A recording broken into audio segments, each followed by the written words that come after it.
আচ্ছা অনন্যা, তুমি আমাদের কম্পিউটারে একটি রিস্টোর পয়েন্ট তৈরি করে রাখতে পারবে যাতে কম্পিউটারটি ভবিষ্যতে ক্র্যাশ না করে বা অপারেটিং সিস্টেমের সমস্যা হয়ে কোনো ফাইল নষ্ট না হয়ে যায়? হ্যাঁ স্যার, পারবো। কিভাবে রিস্টোর পয়েন্ট তৈরি করবে? এর জন্য আমাদের সার্চ বক্সে ক্লিক করতে হবে। এখানে সার্চ করতে হবে ক্রিয়েট এ রিস্টোর পয়েন্ট।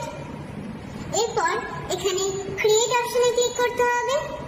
এখানে আমাদের একটি নাম দিয়ে দিতে হবে। এরপর আবারও ক্রিয়েট অপশনে ক্লিক করতে হবে।